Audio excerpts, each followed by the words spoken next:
$1.22. Is that enough for cake? A 6-year-old girl with a hospital wristband still on her wrist dropped coins on a table in front of 107 Hell's Angels. Her fingers were red from the cold.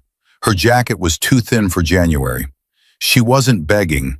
She was asking a room full of the most dangerous men alive if the world had enough kindness left for one slice of cake. Every biker went silent. Not one moved.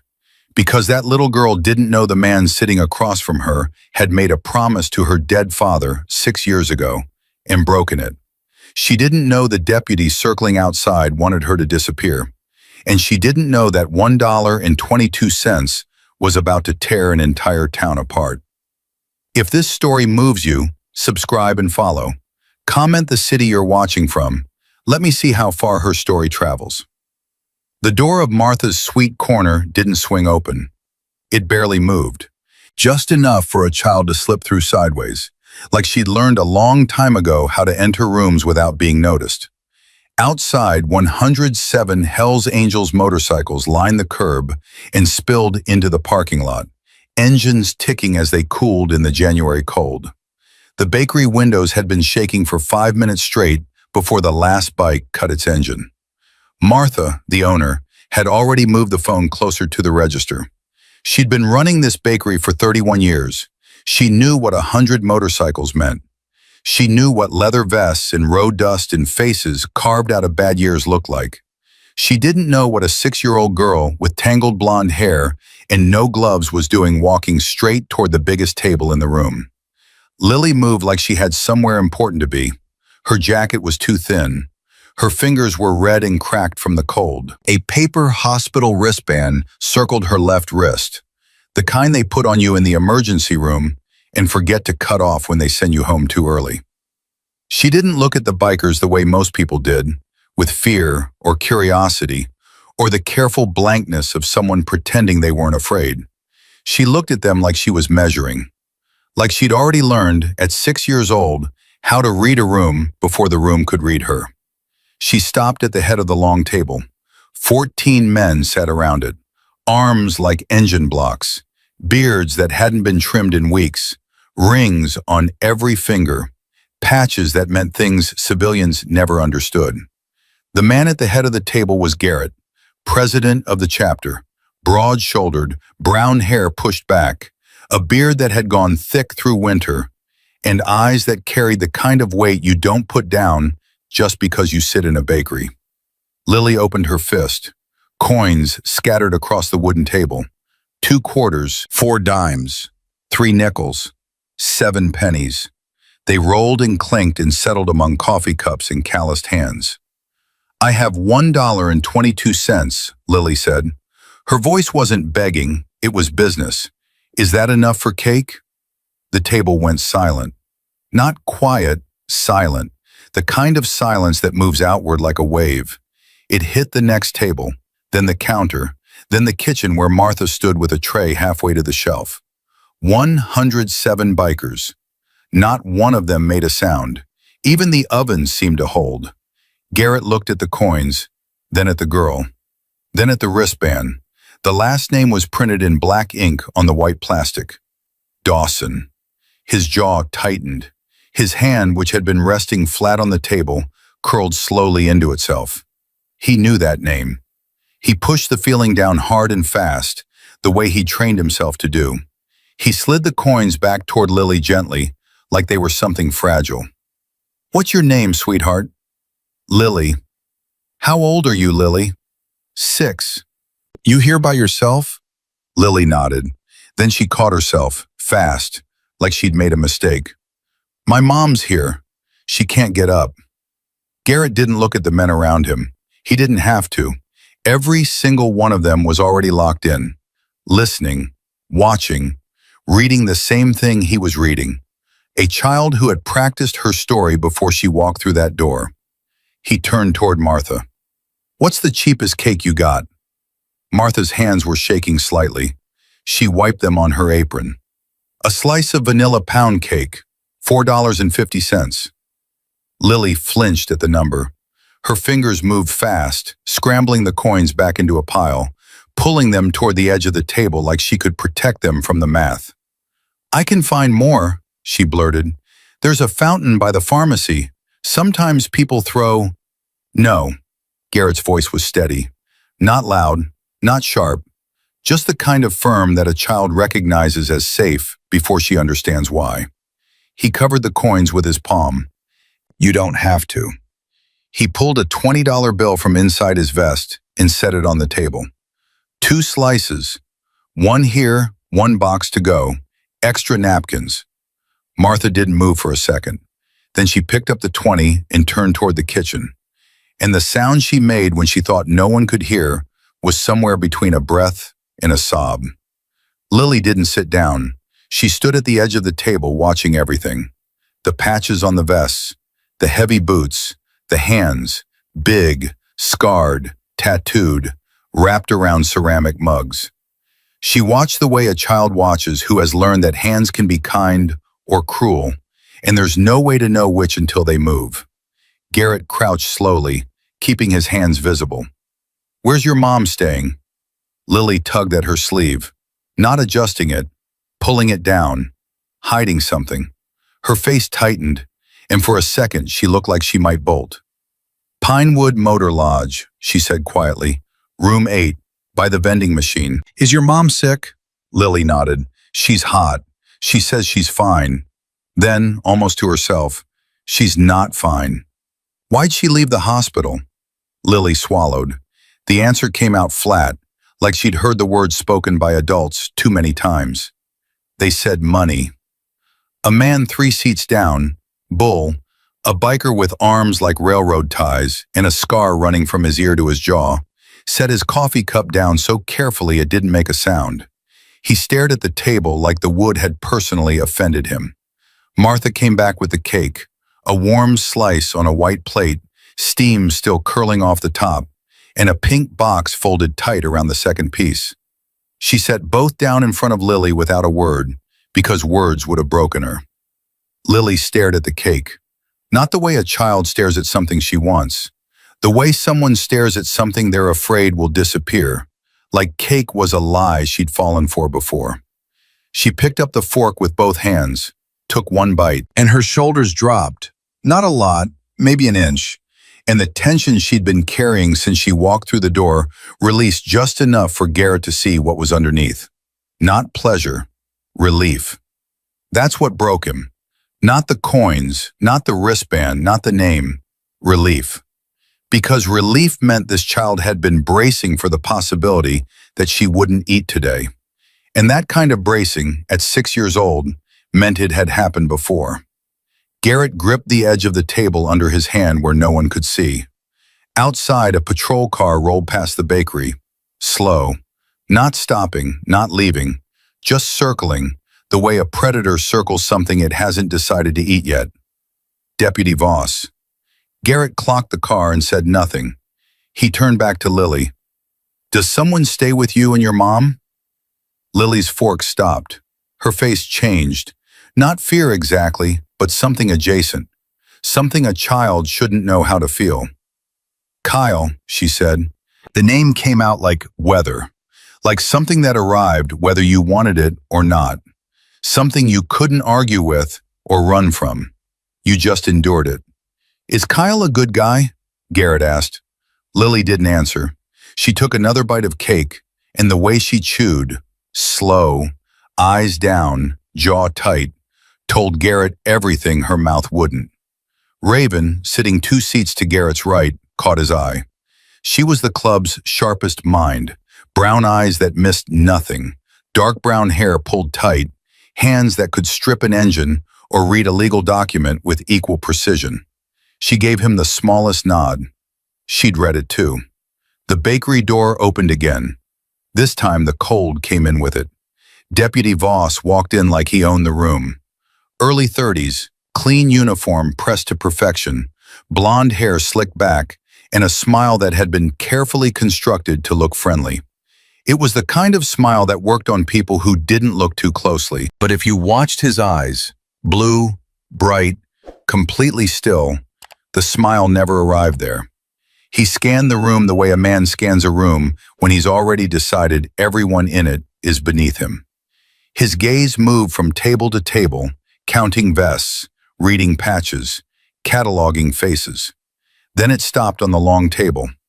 "That's a lot of motorcycles for one little bakery," Voss said.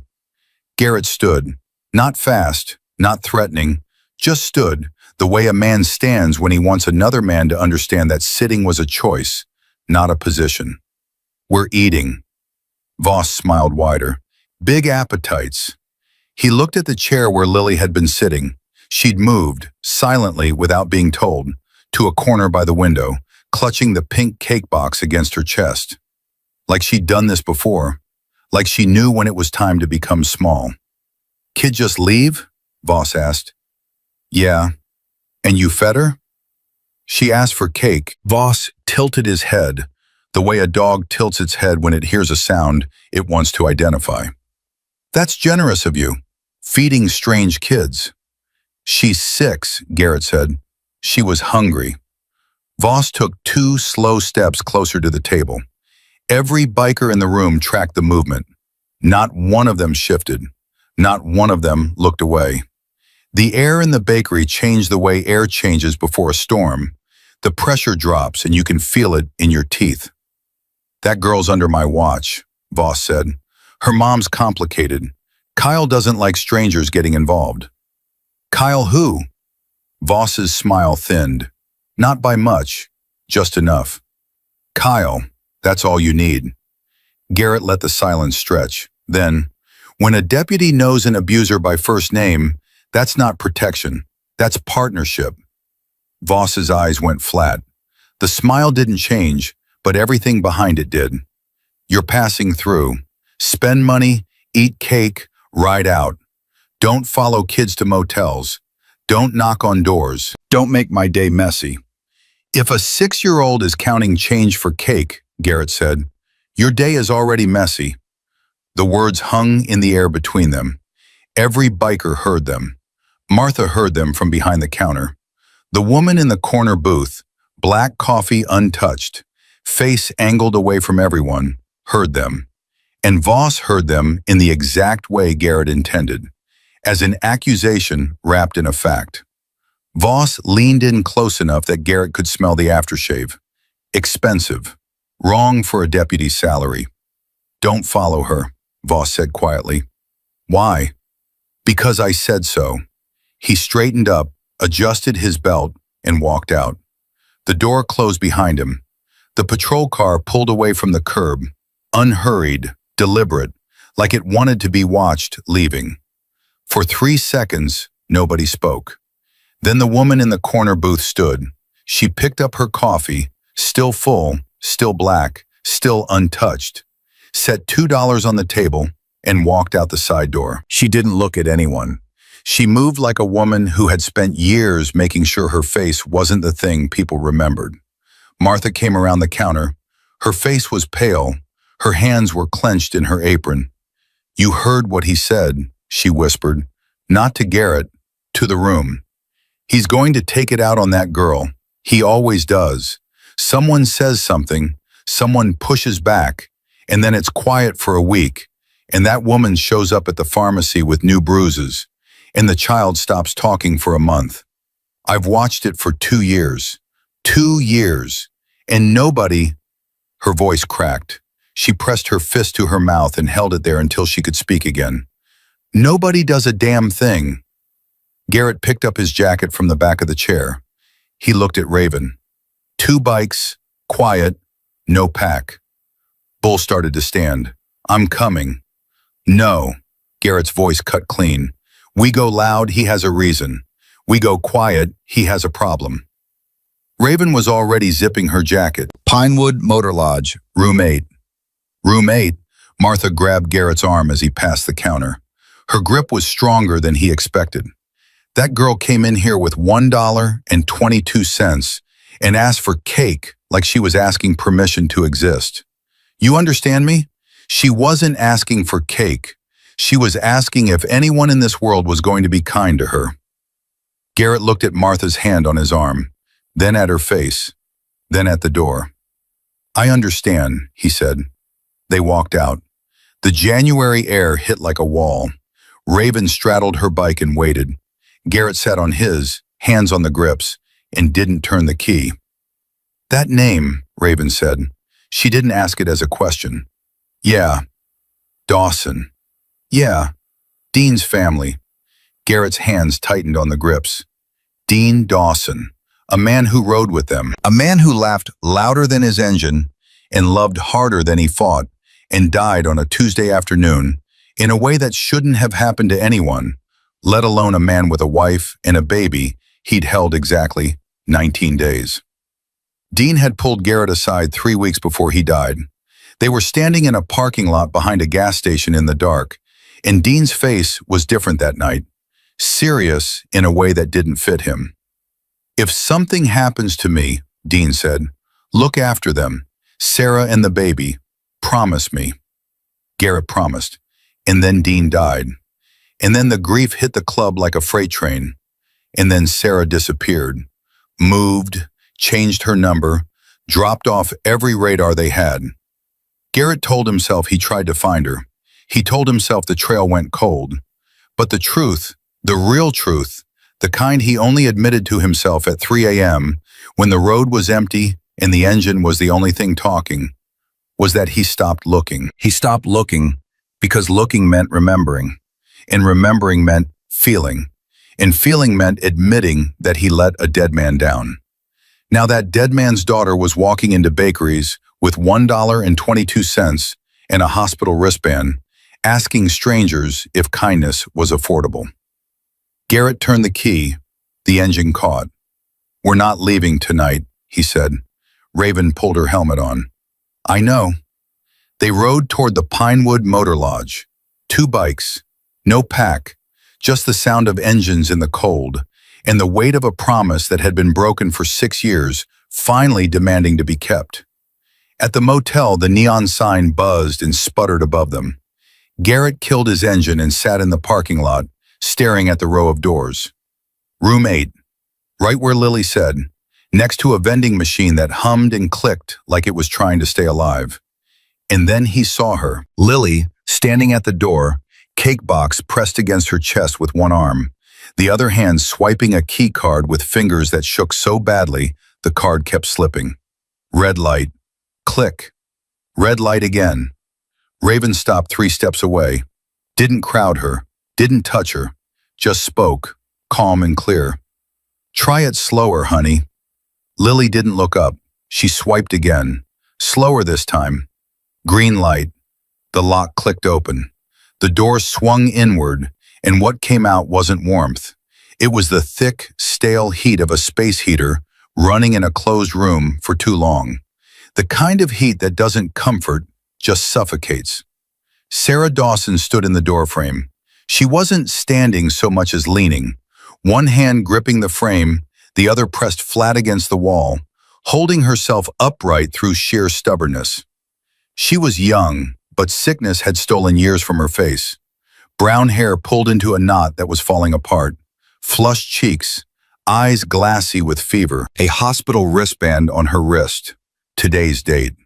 You can't bring people here, Sarah whispered. Her voice was barely there. They just bought cake, Lily said fast, defending, explaining, translating the world for her mother the way she'd clearly been doing for a long time. Sarah's eyes found the vests, the patches, the leather, and fear hit her face so fast it was like watching a light go out. No, please, just leave. She tried to push the door closed, but her arm was shaking too hard to manage it. Please, you don't understand. Ma'am, Garrett said. His voice was low, careful. The voice you use when you know the person in front of you has been hurt by every loud sound they've ever heard. We're not trouble. We just wanted the kid back safe. Sarah's eyes weren't on him. They were scanning the parking lot, not looking at the bikes, not looking at Garrett and Raven, looking at the corners, the motel office, the road, searching for a patrol car. Trouble finds this place, she said. You need to go. Before he... Mom. Lily stepped into the gap between the door and the frame, the cake box held up like an offering. You need to eat. Sarah looked down at her daughter, and something in her face, some wall she'd built to keep moving, keep standing, keep breathing, started to crack. Garrett saw her wrist then. Not the hospital band, the other one. The forearm exposed where her sleeve had ridden up. Bruises. Not one, several. Layered on top of each other like pages in a book. Different ages, different colors. Purple, yellow, green. The kind of bruises that come from fingers pressing too hard. The kind that come from someone who grabs the same spot every time because they know exactly where to squeeze to make a person stop fighting. Raven saw them too. Her jaw tightened. She said nothing, but her hand moved to her phone and she took a photo. Quiet, professional, a reflex born from years of knowing that evidence disappears when the wrong people know it exists. Headlights swept across the parking lot. A patrol car pulled in, slow, deliberate, parking exactly 3 spaces away, close enough to watch, far enough to claim distance. Deputy Voss stepped out. "Well, well," he said, that smile again, perfect and empty. "I told you not to follow her." He walked toward them with the casual authority of a man who believed his badge made him untouchable. His hand rested on his belt, not on his weapon, just near it. A reminder, a statement. "Sarah," he said her name the way you say the name of something you own. "You okay?" Sarah's throat worked. Her fingers gripped the doorframe so hard her knuckles went white. "I'm fine." Voss reached toward her. Not a grab, just 2 fingers extending toward her forearm. The one with the bruises. A touch that looked gentle from 10 feet away, but carried the weight of every time he'd done it before. Sarah flinched. Her whole body pulled backward, and the sound she made, small, involuntary, a sound that came from somewhere below conscious thought, filled the parking lot like a scream. Garrett stepped forward. "Don't touch her." Voss stopped. His smile didn't change, but his eyes locked onto Garrett with the focused intensity of a man recalculating. "Or what?" "Or you explain why a deputy is squeezing a sick woman in front of witnesses." The word witnesses landed hard. Voss's eyes flicked to Raven, to her phone, to the parking lot, calculating who could see what and from where. Then, from inside the room, a cough. Not a normal cough, the kind that sounds like something tearing, deep, wet, rattling, the kind of cough that makes you feel it in your own chest. Then again, and again. And then Lily's voice, small and terrified, cutting through everything. "Mom!" Garrett didn't hesitate. He pulled his phone and dialed 911. Not Voss's department, not the sheriff's office. 911. "On the record. I need to report an adult female at the Pinewood Motor Lodge, room 8. High fever, severe coughing, trouble breathing." He paused, then added, clearly and deliberately, "A uniformed deputy is on scene attempting to prevent help." Voss's face changed. For the first time, the smile broke. "You did not just do that." "Dispatch has it recorded," Garrett said. "You want to explain to a judge why you blocked medical care for a woman in respiratory distress? That's your choice." Voss took a step toward Garrett. Close, chest to chest close. His voice dropped to a whisper. "You have no idea what you just started." Garrett didn't step back. "I know exactly what I started. The question is whether you know how it ends." Inside room 8, Sarah Dawson collapsed. The sound of her body hitting the floor came through the thin walls like a verdict. Lily screamed. Not a child scream, not a tantrum, but the raw, primitive sound of a child who has been waiting for this exact moment, dreading it, rehearsing it in her nightmares. And now it was here, and she couldn't stop it. Raven was through the door before Garrett could turn. She found Sarah on the floor, burning with fever, barely conscious, Lily kneeling beside her with both hands on her mother's face, saying, "Mom, Mom, Mom," like the word itself could keep someone alive. Sirens, far away but closing, getting louder, coming whether Voss wanted them to or not. And Voss stood in that parking lot with the neon sign buzzing above him and the sound of a 6-year-old girl crying through the walls of room 8. And for the first time all night, he wasn't smiling. The ambulance turned into the Pinewood Motor Lodge lot with lights flashing, but no siren. The EMT driving killed the sound 2 blocks out. Standard protocol for a motel call, because sirens at motels bring faces to windows, and faces to windows bring problems. Raven was on the floor of room 8 with Sarah's head in her lap. She'd rolled Sarah onto her side when the coughing turned to choking. Lily knelt 3 inches away, her hand on her mother's shoulder, squeezing so hard her little fingers were white. She wasn't crying anymore. She'd gone past crying into something quieter and worse, a stillness that didn't belong on a child's face. She stopped talking, Lily said. She was talking and then she stopped. Raven kept her voice even. She's breathing. Feel her chest? It's moving. That's good. You're doing good. I shouldn't have left. I shouldn't have gone to get cake. If I stayed. Hey, Raven caught Lily's eyes and held them. You went to get your mom cake because you love her. That's not the thing that made her sick. You hear me? Lily didn't answer, but she didn't look away either. The EMTs came through the door fast. A woman in her 40s, name tag read, Gutierrez, dropped to Sarah's side and started working before her knees fully hit the carpet. Pulse ox on the finger, blood pressure cuff on the arm, pen light in the eyes. Her partner, a younger man, set up the stretcher in the doorway.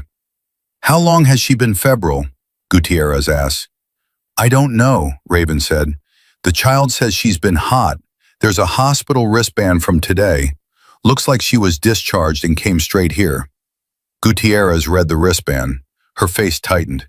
They discharged her with a fever of 103? They said money, Lily whispered from the corner.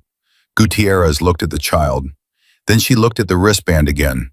Then she looked at her partner with an expression that said everything words couldn't. We're transporting, Gutierrez said. Right now.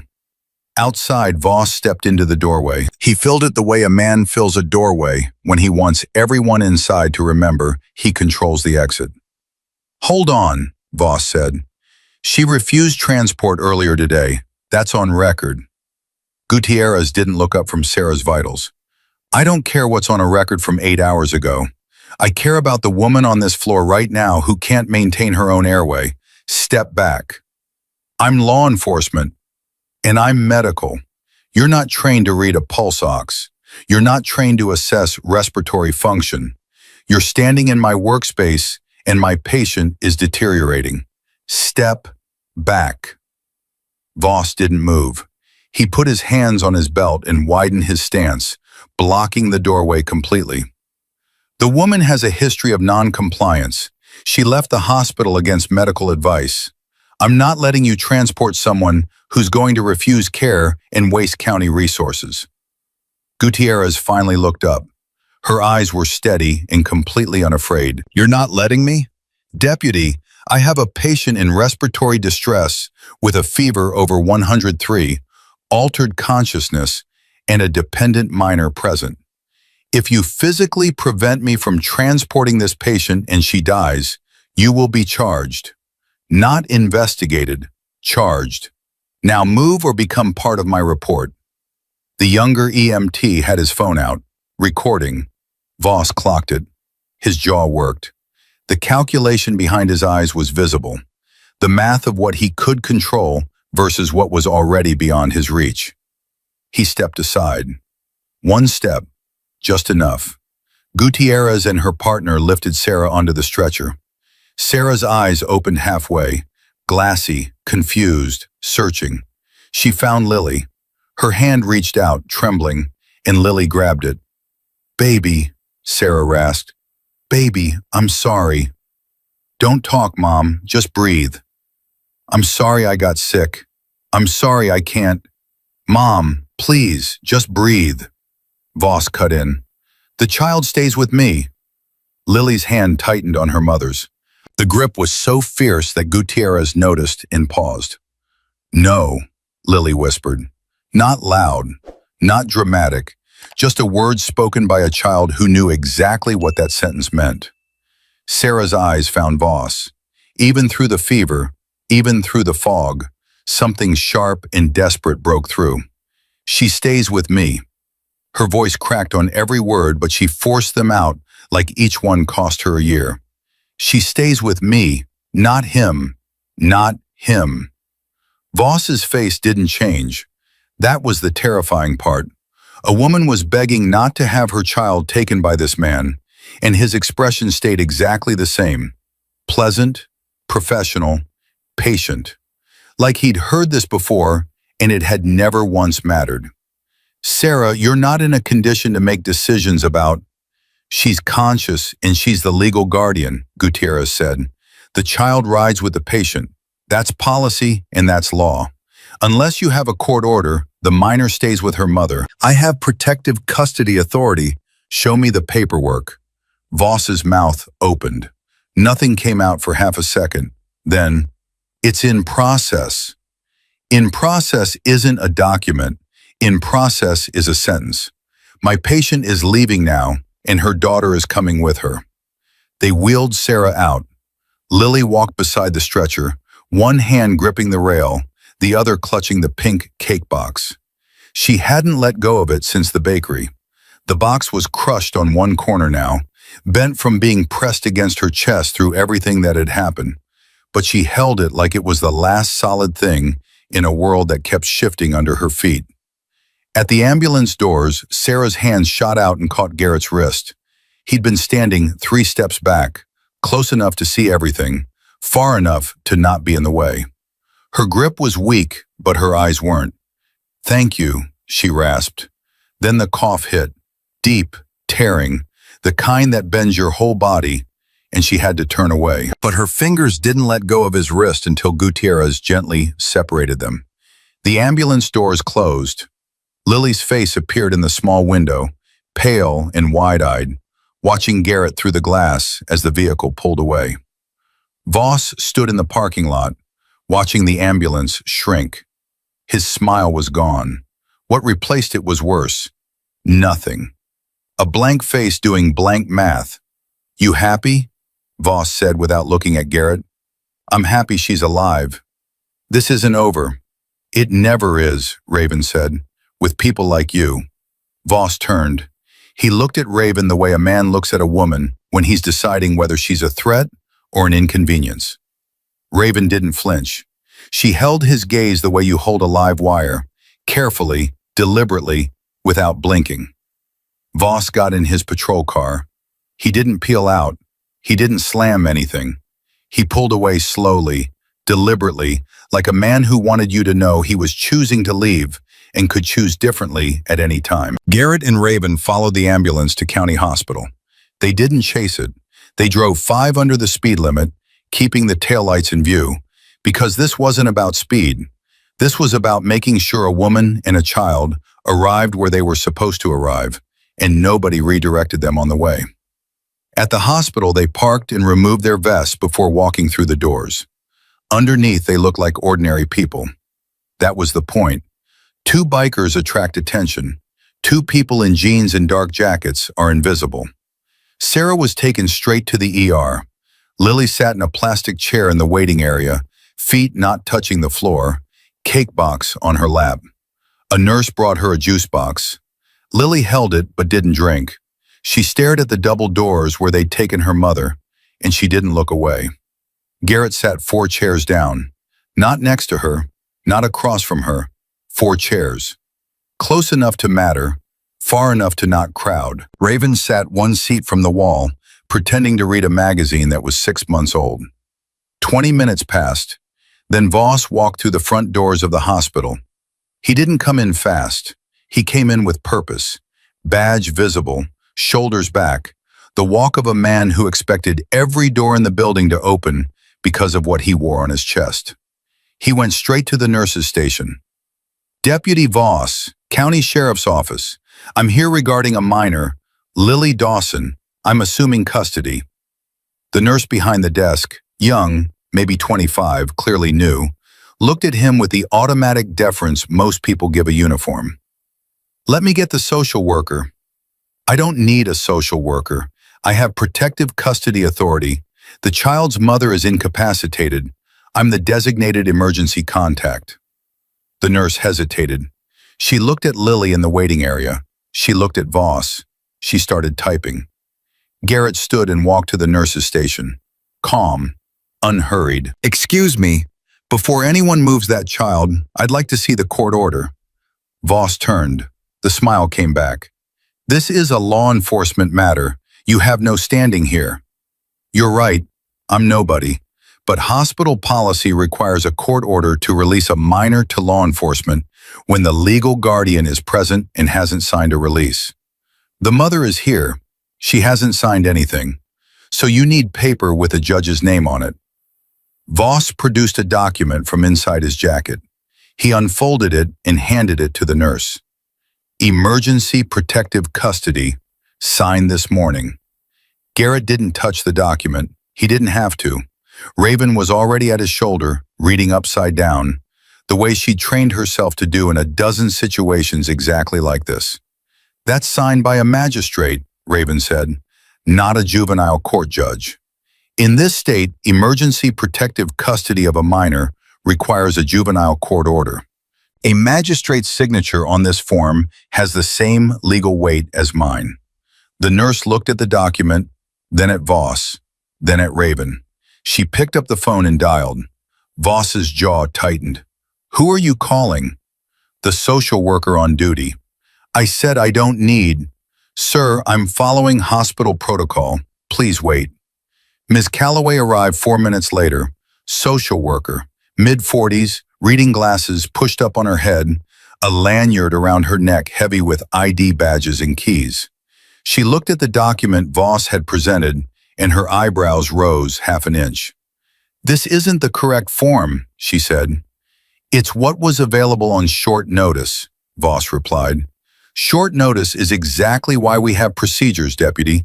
This form doesn't authorize removal of a minor from a medical facility while the custodial parent is a current patient.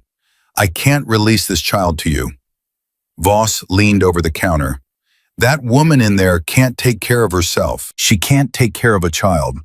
I am trying to protect that little girl. Then file the correct paperwork through the correct court and come back with a valid order. Until then, the child stays under hospital supervision. Voss's voice dropped, low enough that only Calloway could hear, except Raven was close enough, and Raven was always close enough. You know who I work for.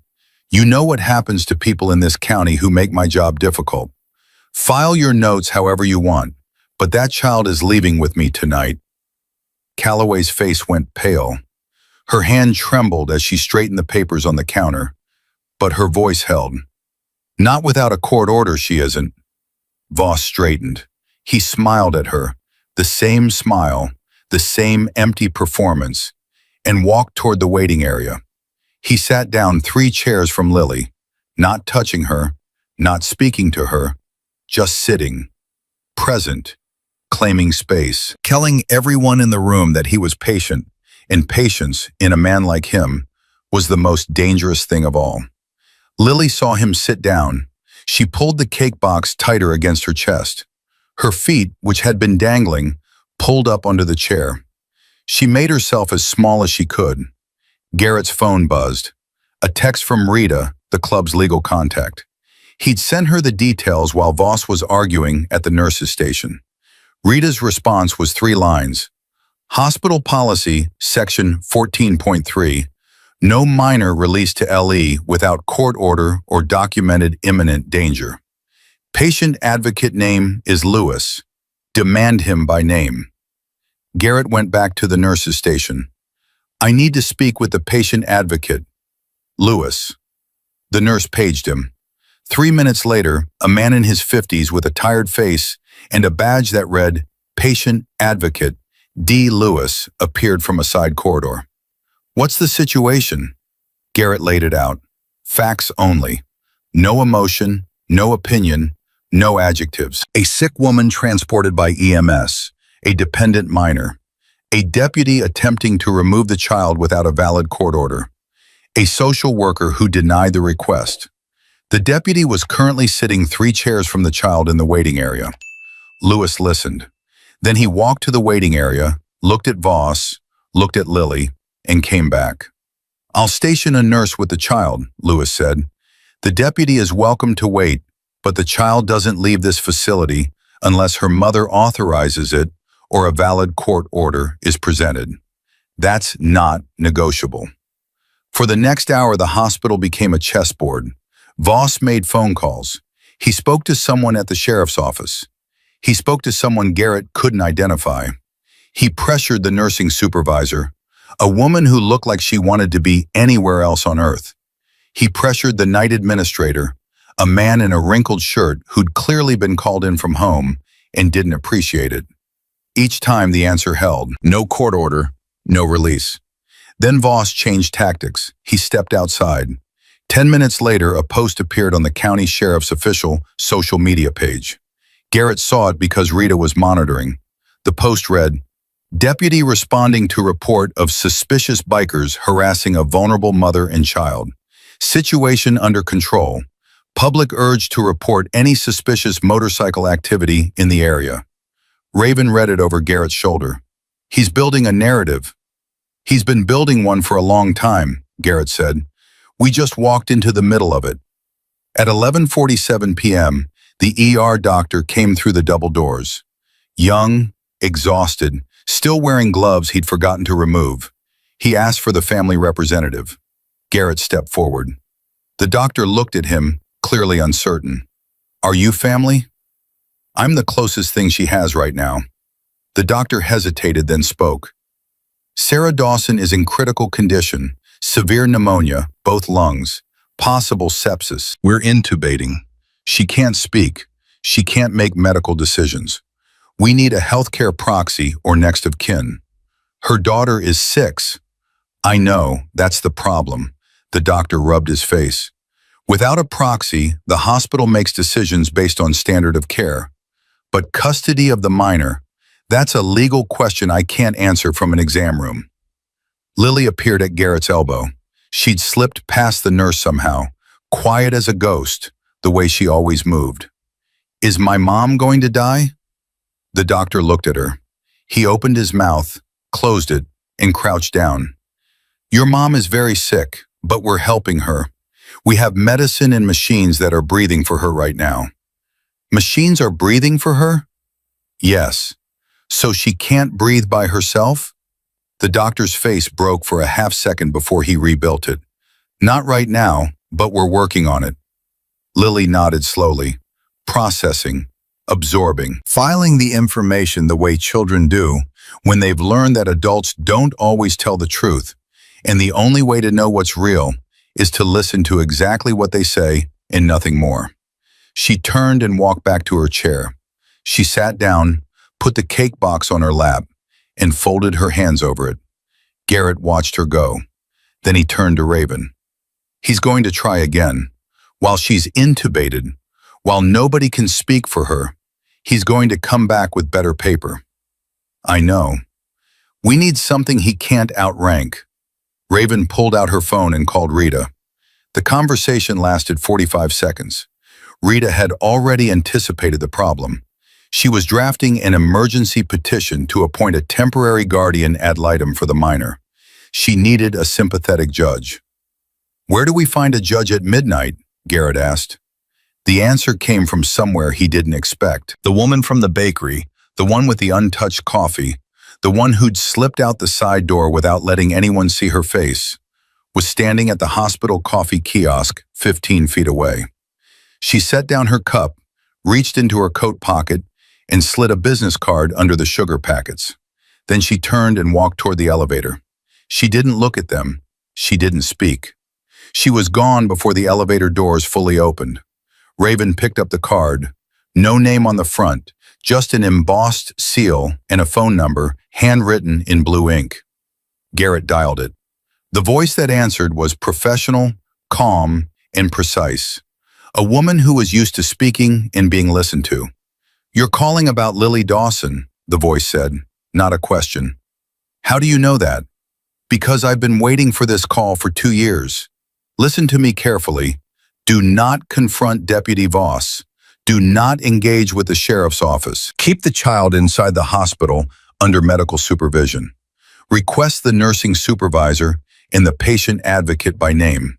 Document every interaction. And do you hear me? Do not let that child leave this building with anyone who isn't carrying a valid judicial order signed by a circuit court judge. Who are you? A pause, then. Someone who made the mistake of trusting the system in this county to do the right thing. I won't make that mistake again. The line went quiet for a moment. Garrett could hear something in the background. Papers, a pen tapping, the muffled sound of a space that was used to holding secrets. There's a man named Brandt, the voice continued. He's an investigator for the circuit court. He knows Voss. He knows what Voss has been doing. He's been building a case, but he doesn't have enough.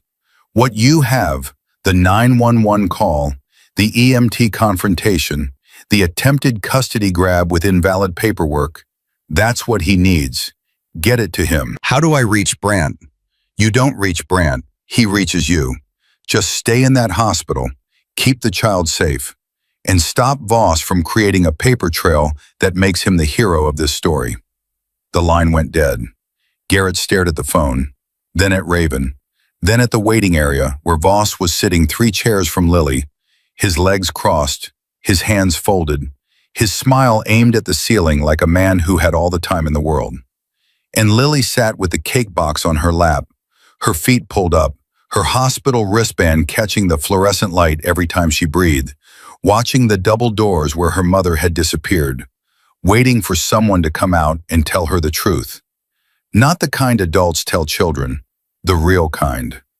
Voss moved at 1:14 a.m., not fast, not obvious. He stood from his chair in the waiting area like a man stretching his legs, walked to the nurse's station, and leaned on the counter with both elbows.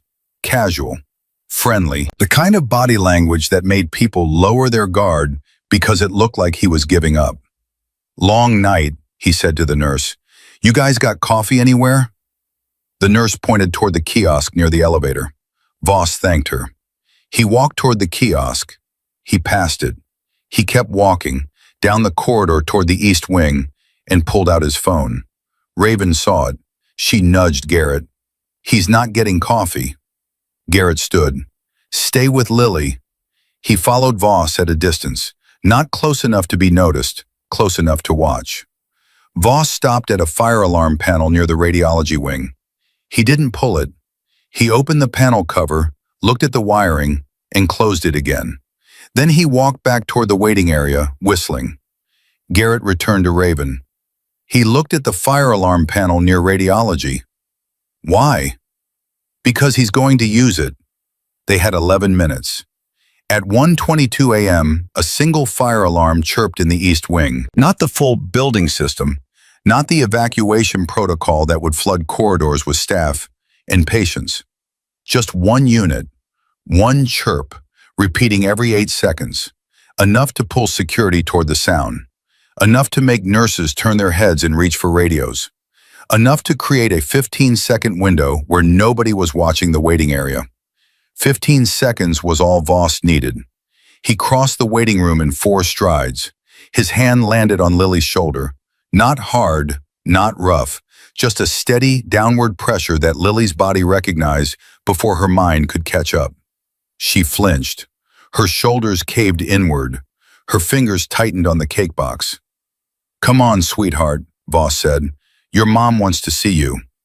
Lily shook her head, small, tight, the movement of a child who has learned that saying no out loud gets punished, but can't stop herself from saying it with her body.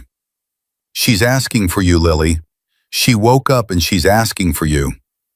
She can't talk. They put a tube in her. Voss paused, a half-second recalculation. They took the tube out. She's better. Come on.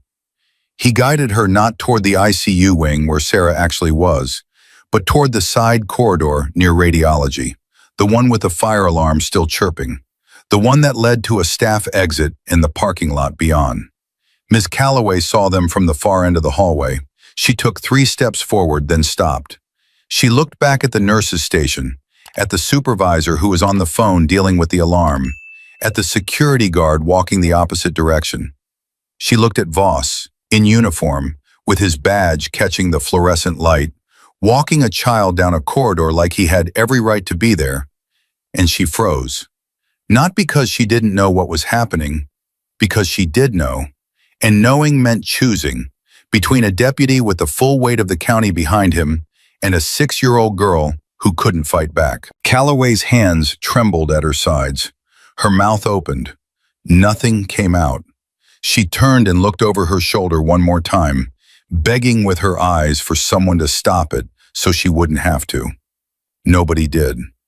Voss pushed through the doors marked "Authorized Personnel Only." Lily's blanket caught on the door handle and trailed behind her like a flag. Garrett reached the radiology corridor 8 seconds later. He saw the blanket on the floor. He saw the door still swinging shut. He saw Calloway standing in the middle of the hallway with her hands over her mouth. "Where?" Garrett said. Calloway pointed at the door. Her voice came out strangled. "Staff exit, parking lot." Garrett didn't go through the staff exit. He'd been in enough buildings and enough situations to know that if you follow someone through the door they chose, you're playing their game on their field. He grabbed Raven and they went out the main entrance, cutting across the parking lot at a run. A black County Fleet SUV pulled out from behind the staff exit. No lights, no siren. Moving fast, but not speeding. Controlled, deliberate. The driving of a man who knew that the fastest way to disappear wasn't to floor it, but to look like you belonged. Voss was behind the wheel. Lily was in the passenger seat, blanket pulled up to her chin, face pressed against the glass. Her eyes, wide, terrified, searching, swept across the parking lot and locked onto Garrett for exactly 1 second. 1 second where everything between them was spoken without a word. Then Voss raised his right hand from the steering wheel and waved through the windshield. A casual wave. A wave that said, "I told you this would happen, and there's nothing you can do about it, and I always win this game, all in one small motion." The SUV turned onto the access road and merged with traffic. Gone. Raven's hands were shaking. She pressed them flat against her thighs and held them there until the shaking stopped. He took her. Garrett already had his phone out. He photographed the plate, County Fleet, just like Hale had described earlier. He photographed the direction of travel. He photographed the empty parking space with the tire marks still fresh on the wet pavement. "Now we track smart," he said. His voice was flat, controlled. The voice of a man who understood that the heat inside him, the furnace that wanted to rip open the night and chase that SUV until the engine melted, would kill Lily faster than it would save her. No hero moves, no mistakes. They went for their bikes. They didn't make it. Raven stopped 3 feet from hers and crouched down.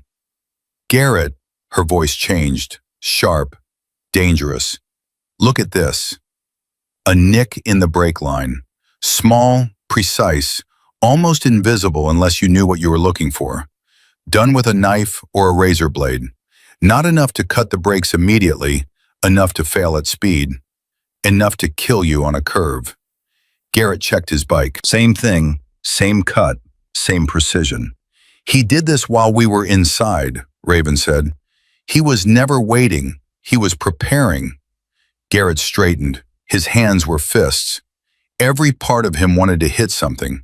A wall, a car, the pavement, anything that would absorb the rage building inside his chest. But rage was a luxury he couldn't afford. Rage was what Voss wanted. Rage made you sloppy, and sloppy made you dead, and dead didn't save a 6-year-old girl.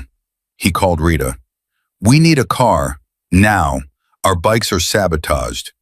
Rita didn't ask questions. "Enterprise on Main opens at 6. I'll have a car waiting at 5:30. I know the manager." "That's 4 hours." "Then use the 4 hours. File with state police, not the sheriff's office. Treat this as a kidnapping, because that's what it is." They couldn't ride. They couldn't chase. So they did what Rita told them. They built a case. Garrett called Deputy Hale. The older deputy answered on the second ring, like he'd been waiting by the phone. Like he already knew. He took the kid, Garrett said. Hale's silence lasted 5 seconds. 5 seconds of a man who'd spent 23 years wearing the same badge as Voss, working in the same department, driving the same roads, and watching things he couldn't stop because stopping them meant losing everything. His pension, his family, his life in a small town where the sheriff owned the only game. I know where he's taking her, Hale said. Where? Maple Ridge. It's a private hunting lodge about 40 minutes north. The sheriff's office uses it for off-the-books meetings. No cameras, no neighbors, no cell service for the last 2 miles. How do you know?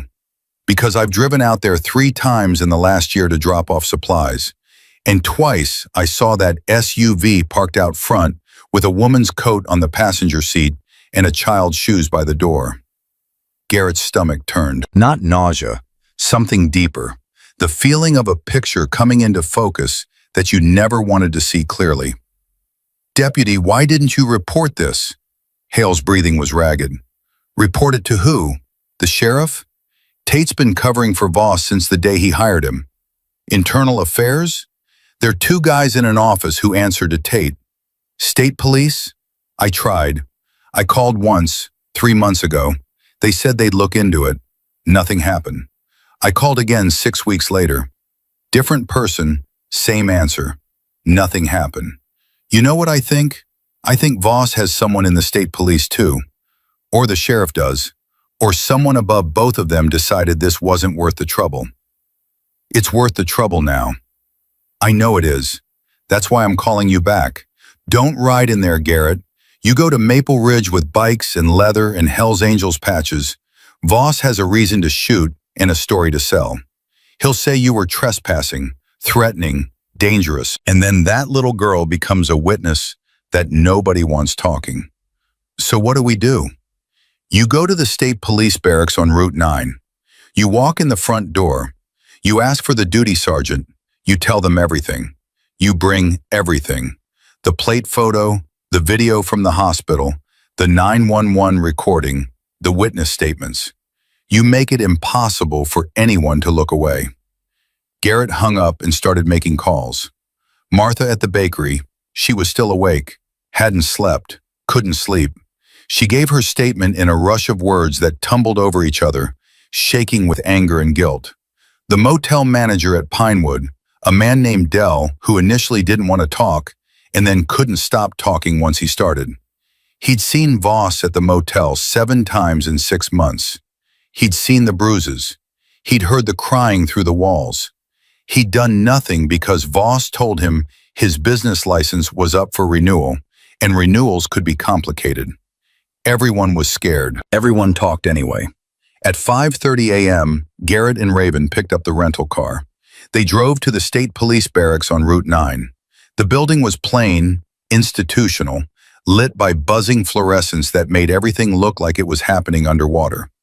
The duty sergeant, a woman in her 50s with reading glasses and the expression of someone who'd been awake for 12 hours and expected 12 more, listened to Garrett's opening sentence and picked up her phone. "Hold," she said. "Don't move." 20 minutes later, a man walked through a side door. Late 40s, dark suit, no tie, badge clipped to his belt. He didn't introduce himself with a handshake. He introduced himself with a question. "How many hours since the child was taken?" 4.5. "Tell me everything. Start from the bakery." Garrett told him, all of it. The coins, the wristband, the name, the motel, the deputy, the ambulance, the hospital, the fire alarm, the SUV, the brake lines. The man listened without interrupting. He didn't take notes. He didn't need to. A recorder sat on the table between them, red light, steady. When Garrett finished, the man said, "My name is Klein. I'm an investigator for the circuit court. I work directly for Judge Whitmore." Raven's head came up. "The woman at the bakery, the woman at the hospital." Klein nodded once. Judge Whitmore has been tracking Deputy Voss for 22 months. She's had complaints. She's had whispers. She's had 2 women come forward and then recant within a week because they were threatened. What she hasn't had is real-time evidence. A 911 call with a deputy blocking medical care. An EMT confrontation on body cam. An invalid custody document presented at a hospital. A child physically removed from a medical facility without authorization. You just gave her what 2 years of legal work couldn't produce. He pulled out a laptop and began typing. Fast, precise, the keystrokes of a man who knew that every minute counted. I'm filing an emergency petition right now. Judge Whitmore will sign it within the hour. A judicial directive will be issued to locate and return the minor to hospital custody. State troopers will execute it. How long? Once the directive is signed? Fast. We know where he is. Maple Ridge. Garrett looked at Klein. You already knew. We've always known. We couldn't prove it. Now we can. Klein looked up from his laptop. His eyes were steady, but something burned behind them. The kind of frustration that comes from watching a man hurt people for years, while the system that should stop him protects him instead. I need to ask you something, and I need an honest answer because it's going to come up in court. Ask. Why did that name hit you in the bakery? Dawson. Why did you react? Garrett was quiet for a long time. Long enough that Raven looked at him. Long enough that Klein's typing stopped. And the room held nothing but the buzz of the fluorescent lights and the sound of Garrett's breathing. A man rode with us, Garrett said. Hell's Angels. His name was Dean Dawson. He was the kind of man who made a room louder just by walking into it. He laughed too hard, and he loved too hard, and he made promises he would have died to keep. He paused. His jaw worked. He did die. Tuesday afternoon, accident on Route 11. He was 29 years old.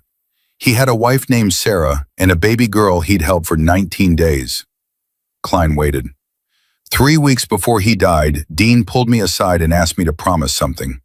He said if anything happened to him, look after Sarah and the baby. I promised. Garrett's voice didn't crack. It stayed level. But the effort it took was visible in his neck, in his shoulders, in the way his hands gripped the armrests of the chair. And then he died. And then the grief hit and everything fell apart. Sarah moved, changed her number, disappeared. I told myself I tried to find her. I told myself the trail went cold. But I stopped looking, because looking meant remembering, and remembering meant feeling, and I didn't want to feel it. So I let a dead man's promise die with him, and his wife ended up in a motel with a monster, and his daughter ended up counting change for cake. The room was silent. Klein typed something. Then he closed the laptop. Judge Whitmore knows. Sarah reached out once, a long time ago, left a message with the court, some kind of plea for help. It got lost. Bureaucracy, paperwork, the kind of failure that doesn't have a face but has a body count. Garrett stood. How soon can we move? Troopers are being briefed now. They roll at 2:41 a.m. Klein checked his watch. That was 2 hours ago. They should be on scene any minute. The radio on Klein's belt crackled, static. Then a voice, professional, controlled, the flat cadence of a state trooper speaking for the record. Unit 7 to base. We are on scene at Maple Ridge. Visual confirmation on County Fleet SUV, plate matching the reported vehicle. Klein held the radio up. The room stopped. Making contact with occupant. One male, identified as Deputy Voss, County Sheriff's Office. He is resisting verbally, claiming state property is under sheriff's jurisdiction. He's citing county code. He's getting loud. A pause. Background noise. Voices. Boots on gravel. The metallic sound of car doors. Be advised, directive supersedes county authority. We are executing the judicial order. Another pause. Longer this time. Garrett's hands were flat on the table, pressing down so hard the wood creaked. Raven stood by the wall with her arms crossed, and her jaw locked, and her eyes burning holes in the radio. Then the voice came back, plain, flat, brutal in its simplicity. Minor is in our custody. Repeat, minor is in our custody. The child is safe. Raven's eyes filled. She turned away fast and wiped them with the back of her hand, hard, like she was angry at herself for showing it. But her shoulders shook once before she locked them. Garrett didn't move. He sat in that metal chair and he breathed. Just breathed. In and out. In and out. The kind of breathing a man does when the weight on his chest lifts and the rush of air is so sudden it hurts. Klein spoke into the radio. Bring her to the barracks, Route 9, medical standby, and hold Voss for transport. Copy. The next hour was the longest of Garrett's life. He paced the corridor. He drank coffee that tasted like motor oil. He checked his phone 14 times. Raven sat on a bench and didn't speak, and didn't move, and didn't look at anything except the door. At 4:12 a.m., headlights swept across the barracks parking lot. Garrett was at the door before the vehicle stopped. A state trooper stepped out of the driver's side, walked around, and opened the rear door. Lily stepped out slowly. Her blanket dragged on the pavement behind her. Her face was pale. Her eyes were too old. She looked at the building, then at the trooper, then across the lot at Garrett. She looked at him like she was checking, testing, measuring whether promises existed in a world that kept breaking them. Garrett crouched. His knees hit the cold pavement. Hey, you're safe. Lily's lip trembled. He said you were going to jail. I'm right here. He said my mom doesn't want me. Garrett's chest burned. The heat he'd been pushing down all night, the rage and the grief and the guilt and the fierce, desperate need to make this right surged against his ribs. He held it. He held it because this child needed a steady voice more than she needed to see a grown man fall apart. He lied, Garrett said. That's what he does. He tells lies to make people small. Your mom wants you. Your mom fought for you. Even when she couldn't stand, she fought for you. Lily's chin quivered. Is she still sick? She's still sick, but she's in the hospital and the doctors are helping her. Can I see her? Soon. Lily stood there in the parking lot with her blanket trailing and her hospital wristband catching the first gray light of a morning that hadn't decided yet whether it was going to be kind. Then she walked forward and put her forehead against Garrett's chest. Not a hug, not exactly, just a lean. The full weight of a 6-year-old body surrendering to the first person who had told her the truth all night. Garrett put one hand on the back of her head. He didn't squeeze. He didn't pull her close. He just held his hand there, steady, and let her lean for as long as she needed. Behind them, inside the barracks, Klein's phone rang. He answered it. His face changed. Voss attempted to access Sarah Dawson's medical chart remotely, used a county IT code from the Maple Ridge parking lot. State troopers caught him on his phone after they secured the child. Klein paused. They took him down against the SUV. His phone is in evidence. Raven looked at Klein. Took him down? He resisted, physically this time. Good, Raven said. And the way she said it, cold, precise, final, made it clear she didn't mean the resistance. She meant the taking down. In the parking lot, the sky was shifting from black to gray. Lily still leaned against Garrett's chest. Her breathing had steadied. Her fingers had stopped gripping. She was falling asleep standing up, the way children do when their bodies finally decide the worst is over and shut down without permission. Garrett looked at the sky and thought about Dean Dawson, about a promise made in a parking lot behind a gas station on a night that smelled like diesel and rain, about 6 years of silence and a dead man's daughter counting coins on a bakery table. He didn't pray. He wasn't that kind of man. But he held that child in the cold morning air and made the promise again, silently, fiercely, to a man who couldn't hear it anymore, but whose daughter could feel it. This time he meant it. Lily fell asleep in the back of the state trooper's car on the ride to the hospital. Not peacefully. Her body jerked twice, small, violent spasms that came from somewhere deep in her nervous system. The kind of sleep that isn't rest, but surrender. Her fingers stayed curled around the crushed pink cake box, even in unconsciousness. Garrett sat in the front passenger seat. He didn't speak. The trooper didn't speak. Raven followed in the rental car behind them. The convoy was small, 2 vehicles moving through empty pre-dawn streets. But 2 additional state trooper units had already been dispatched to County Hospital ahead of them. By the time they arrived, the main entrance would be secured. No sheriff's deputies, no county badges, no one wearing Voss's uniform getting within 50 feet of that child. The trooper pulled up to the emergency entrance at 4:47 a.m. Garrett opened the back door and looked at Lily. She was curled into the corner of the seat, knees pulled to her chest, the blanket twisted around her legs.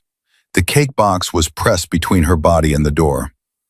"Lily," he said softly, "we're here." Her eyes opened instantly. No grogginess, no slow waking.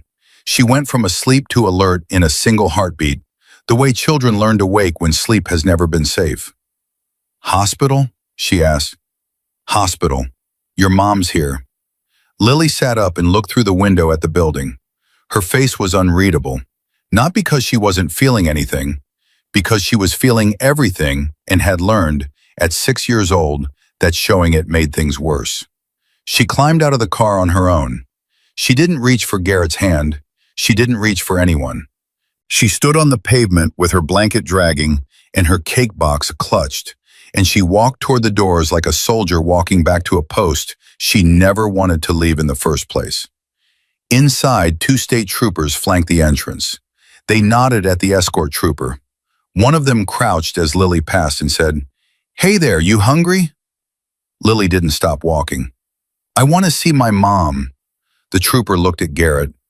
Garrett shook his head slightly. "Not now, don't push." A nurse met them at the family consultation room near the ICU.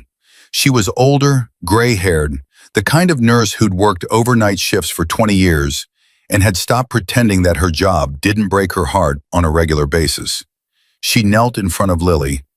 "Your mom is sleeping right now, sweetie. The machines are still helping her breathe. You can see her through the window in a little while, okay?" "Is she going to wake up?" The nurse paused, not because she didn't know the answer, because she was choosing how much truth a 6-year-old could carry at 5 a.m. after the night this child had survived. "The doctors are doing everything they can. She's strong. I can tell because you're strong."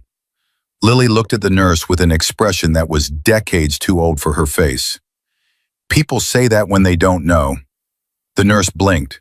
Her professional composure cracked for exactly 1 second. Then she recovered and squeezed Lily's hand. "You're right. I don't know. But I'm going to stay here and find out with you. Deal?" Lily considered this. Then she nodded. One nod. Accepting the terms because at least this stranger had told her the truth. Miss Sinclair from CPS arrived at 5:15 a.m. Not the same social worker from the night before. Calloway had been replaced, though Garrett didn't know if that was voluntary or not. Sinclair was different. Mid-50s, short gray hair, no jewelry, no makeup, the kind of woman who carried herself like she'd seen every version of this story and had stopped being surprised, but never stopped being angry. She asked to speak with Lily alone. Garrett started to protest. Sinclair stopped him with a look. "I know who you are. I know what you did tonight. I know you kept this child alive. But I'm a mandated interviewer, and this conversation has to happen without anyone in the room who could be seen as influencing her testimony. You can stand right outside that door. You can watch through the window, but you cannot be in the room." Garrett looked at Lily. "You okay with that?" Lily looked at Sinclair, then at Garrett, then at the door. She was calculating, measuring the risk, weighing the options, deciding who to trust based on a lifetime of evidence that trust was a trap. "Will you be right there?" she asked Garrett. "Right there. I won't move." "Okay." Sinclair took Lily into the consultation room. The door closed. Garrett stood outside the window and watched. What happened in that room over the next 40 minutes was the most brutal thing Garrett had ever witnessed, and he'd witnessed plenty. Not because Sinclair was harsh, she was gentle, patient, precise, but because Lily talked. She talked the way a dam breaks, slowly at first, small cracks letting small truths through, and then all at once, a flood that couldn't be stopped, and couldn't be controlled, and couldn't be put back. Sinclair started simply. Lily, do you know a man named Kyle? Kyle is the deputy. Deputy Voss? Kyle, Voss, same person. She said it flatly, interchangeably, because to Lily, there was no difference between the man who wore the badge and the man who hurt her mother. They lived in the same body and used the same hands, and the only thing that changed was the uniform. How do you know Kyle, Lily? He comes to where we live. He comes when he wants. He has a key. A key to your room at the motel? He always has a key. Every place we go. Mom tries to change the locks. He gets a new key. Sinclair's pen stopped moving. She set it down carefully, like it weighed more than it should. What happens when Kyle comes? Lily pulled her sleeves down, both of them. The same gesture she'd made in the bakery. The one that meant she was covering something she didn't want anyone to see. He talks to Mom first. Then he talks loud. Then he stops talking. What happens when he stops talking? That's when it's bad. Sinclair waited. She didn't push. She didn't prompt. She sat with the silence and let it be Lily's silence to fill or not fill. Lily filled it. He grabs her arm, right here. She touched her own forearm, exactly where Sarah's bruises were. He squeezes and he says things close to her face. He says she's stupid. He says nobody will believe her. He says if she tells anyone, they'll take me away and she'll never see me again. Outside the window, Garrett's hands were fists. His nails cut into his palms. He could feel Raven standing behind him. He could feel her breathing, fast, controlled, the breathing of a woman who wanted to break something but wouldn't. Does Kyle ever hurt you, Lily? Lily went quiet. Not the silence of thinking, the silence of deciding. Her eyes dropped to her lap, then to her sleeves, then back to Sinclair's face. He grabs my arm when I cry. He says crying is for babies. He says if I'm not good, Mom cries. So I try to be good. What does being good mean? Being quiet, staying in the bathroom when he comes, not looking at him, not talking when he's talking. And if you're not quiet? Lily's voice went very small, almost a whisper. He locks the door, from outside, and I have to stay in the dark until he says.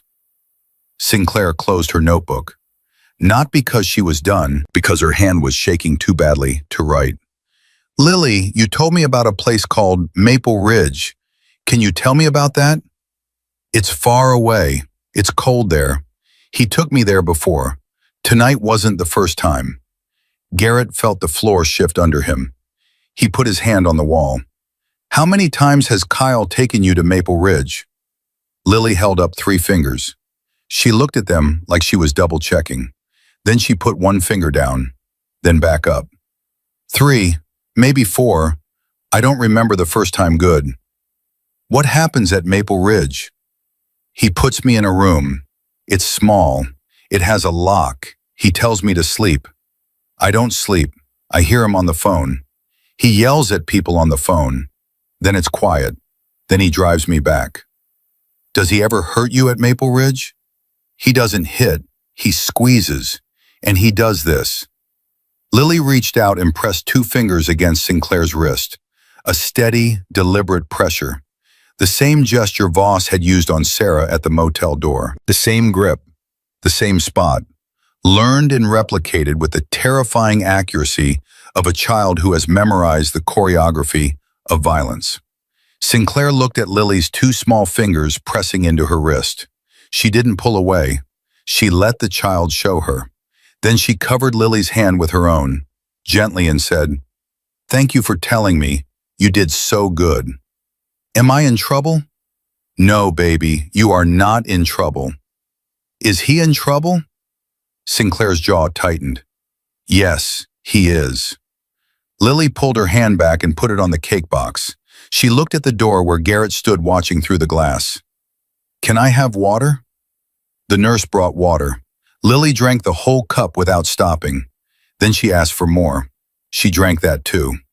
Garrett recognized the pattern, the same desperate consumption he'd seen in the bakery. Not thirst. The body's way of filling a void that wasn't about water or cake or anything physical. At 6:20 a.m., headlights flooded the hospital parking lot. 3 vehicles, county sheriff's office. Sheriff Tate had arrived. Garrett heard the commotion before he saw it. Raised voices at the entrance. The state troopers at the door, immovable, professional, calm, and Sheriff Tate pushing against them like a man who'd never been told no in his own county. That is my deputy, Tate's voice boomed through the corridor. And that child is under county jurisdiction. You have no authority to... Sir, we are executing a judicial directive from the circuit court. Step back. Judicial directive? From who? Whitmore? She has no jurisdiction over... Sir, step back. Garrett moved toward the lobby. Raven followed.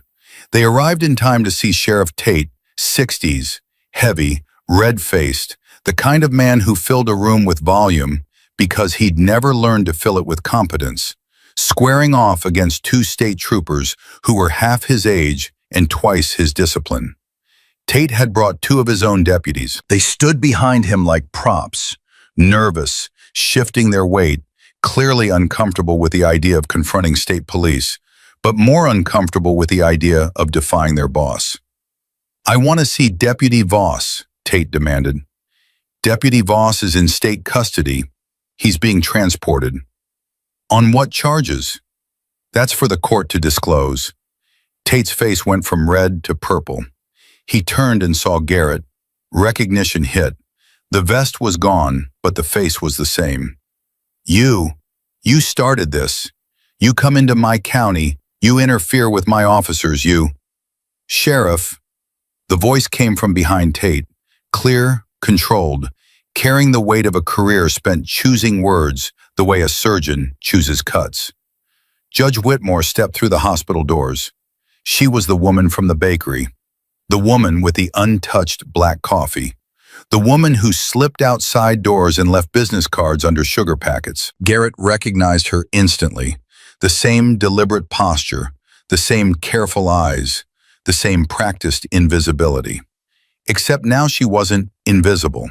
She was standing in the middle of a hospital lobby in a dark coat with a judicial badge visible on her lapel. And every person in the room knew exactly who she was. Judge, Tate said. His voice changed, not softer, craftier. The volume dropped and something calculated replaced it. This is a county matter. My deputy was... Your deputy used a fire alarm to create a diversion, removed a minor from a medical facility without authorization, transported her to an off-site location with no judicial oversight, attempted to access the mother's medical records with stolen county IT codes, and resisted state troopers executing a lawful order. That's not a county matter, Sheriff. That's a criminal matter. He was acting in good faith. He believed the child was in danger from whom? The bikers who called 911 when she couldn't breathe? The EMTs who transported her against your deputy's wishes? The hospital staff who refused to release the child without proper documentation? Your deputy wasn't protecting that child, Sheriff. He was collecting her. The word collecting landed in the lobby like a grenade. Everyone heard it. The nurses behind the desk, the troopers at the door, Tate's own deputies who shifted their weight again and looked at each other with the expression of men who were rapidly recalculating their career choices. Tate leaned forward, close to the judge, low enough that he thought only she could hear, but Garrett was close enough. You're making this political, Margaret. Judge Whitmore didn't flinch, didn't step back, didn't blink. You made it personal, Carl.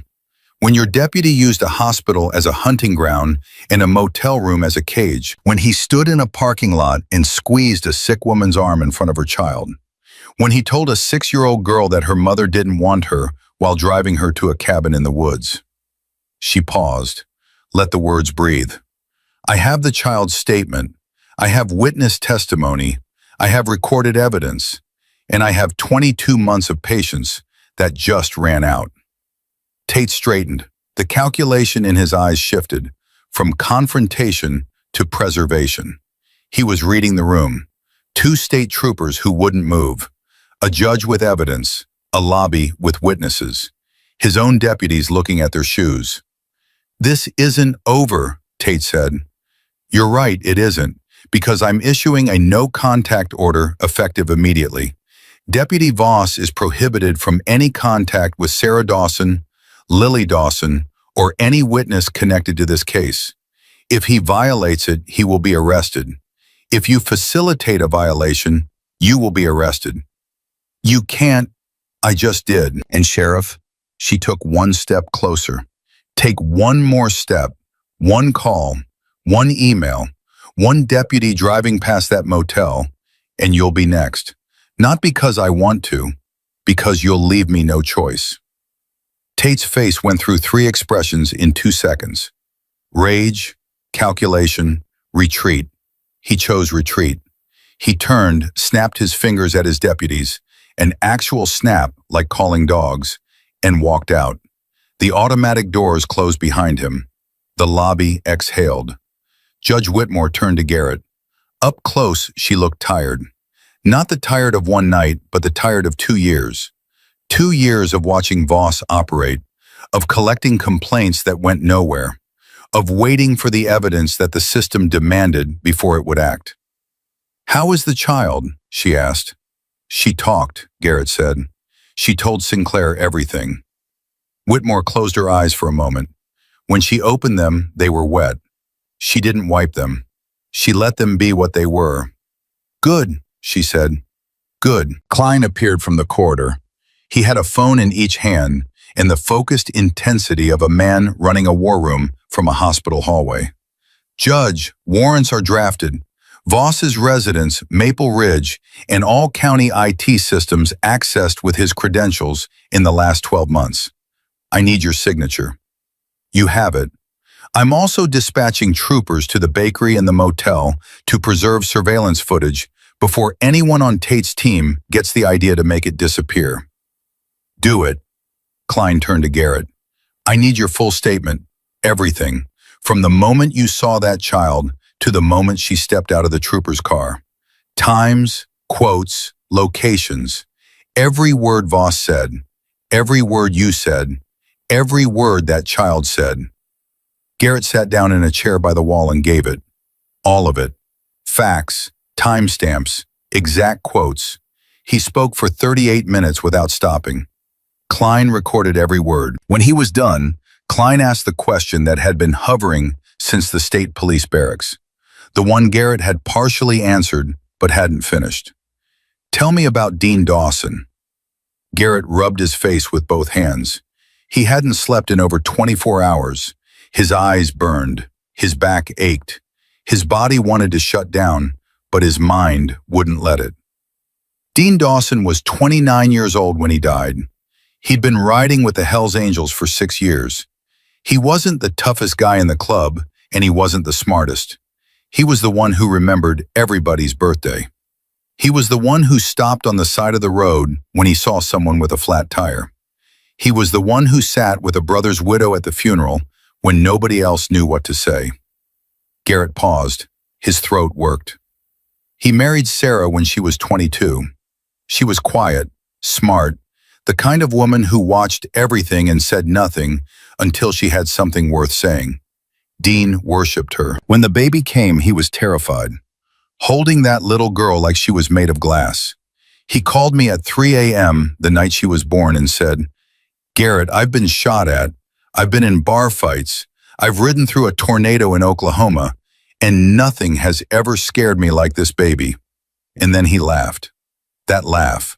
Like the world was ridiculous and beautiful, and he couldn't believe he got to be part of it. Klein waited.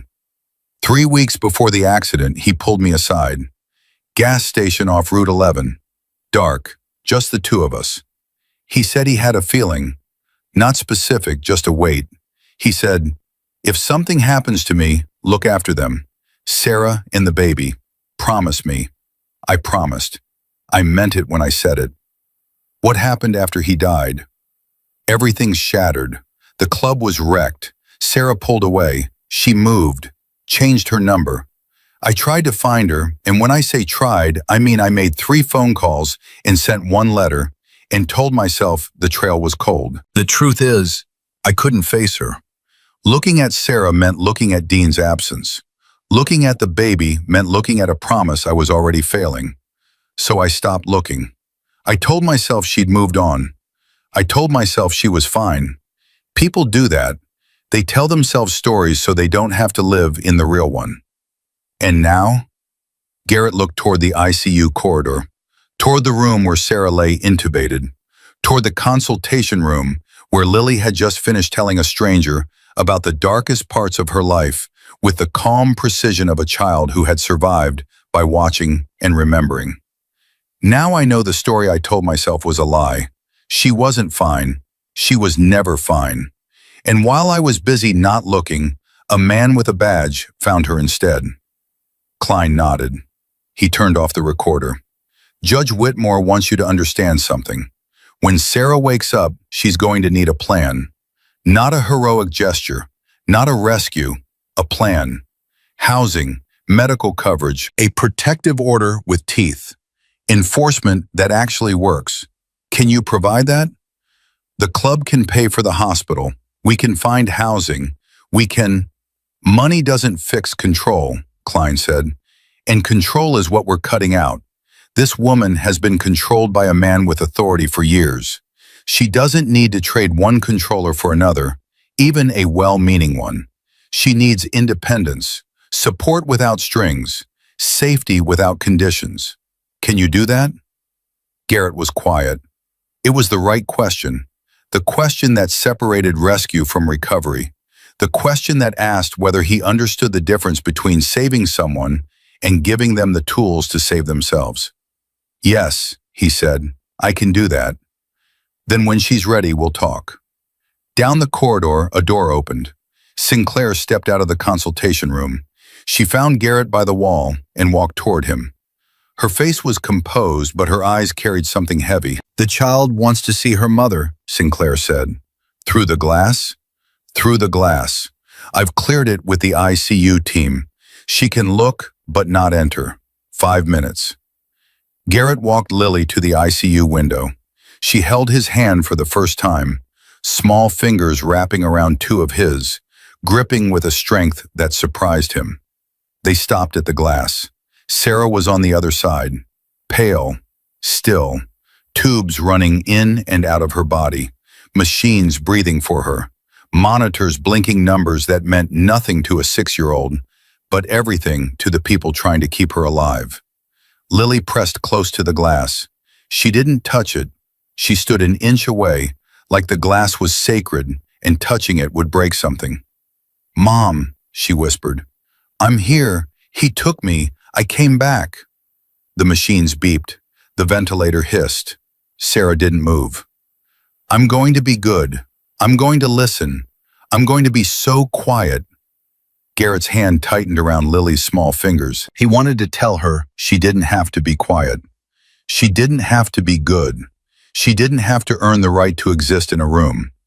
But the words wouldn't come, because he knew that what Lily needed right now wasn't a speech. She needed her mother to open her eyes, and that was the one thing he couldn't give her. "Just wake up," Lily whispered. "Please, Mom, just wake up." The monitors beeped, steady, unchanged. Sarah's chest rose and fell with mechanical precision, the ventilator doing the work her lungs couldn't. Lily stood at that glass for exactly 5 minutes. She didn't cry. She didn't move. She just stood there, one hand on Garrett's fingers, the other holding a crushed pink cake box, and whispered to her mother through a window that couldn't carry sound. When the nurse came to take her back to the family room, Lily let go of Garrett's hand. She looked up at him.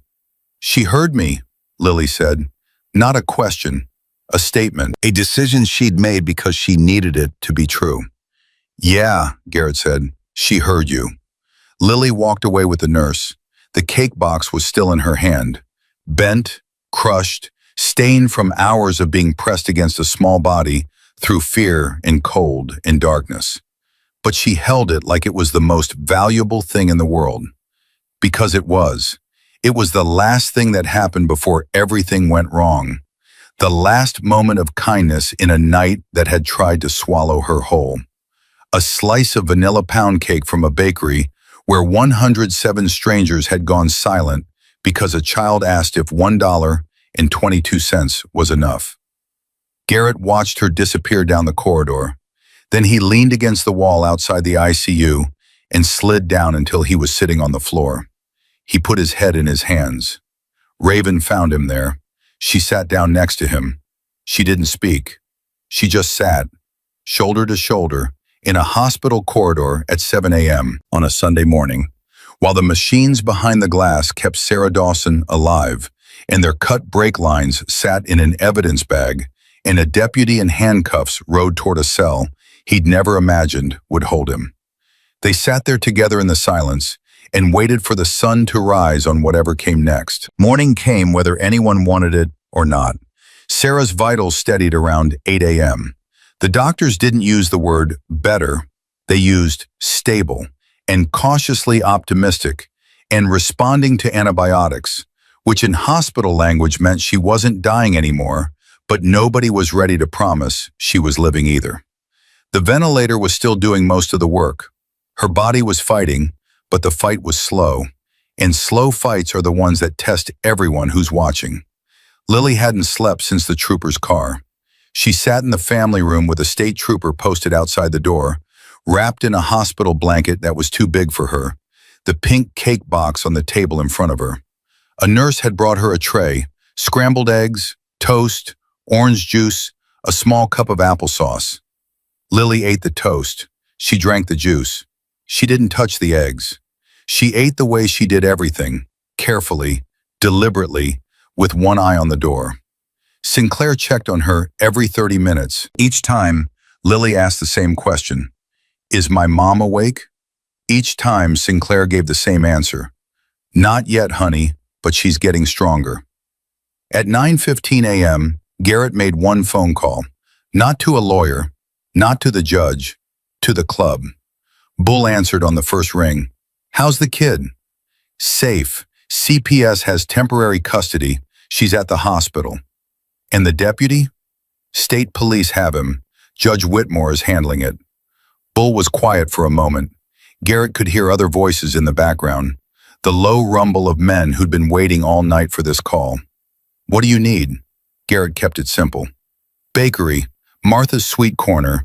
I want bodies in that building when the kid walks in. But listen to me, Bull. No vests inside, no patches, no staring. You're not bikers today. You're furniture. You're wallpaper. You're the background that makes a little girl feel safe enough to eat cake without flinching. Can you do that?" "We can do that. Cars and trucks, not bikes. Quiet arrivals. Spread out. Don't cluster.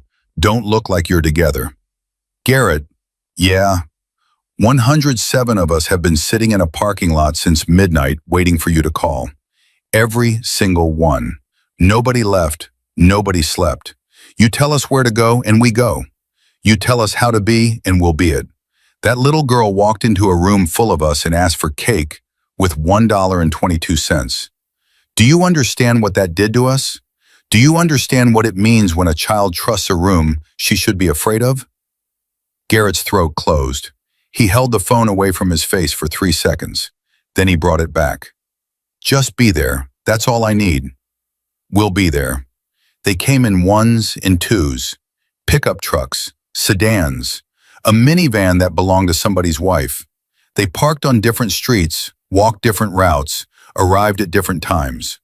By 10 a.m., Martha's Sweet Corner had more customers than it had seen on any morning in 31 years of business. Big men in flannel and jeans, drinking coffee, reading newspapers they grabbed from the rack by the door, sitting alone at small tables, nodding politely at Martha when she poured refills.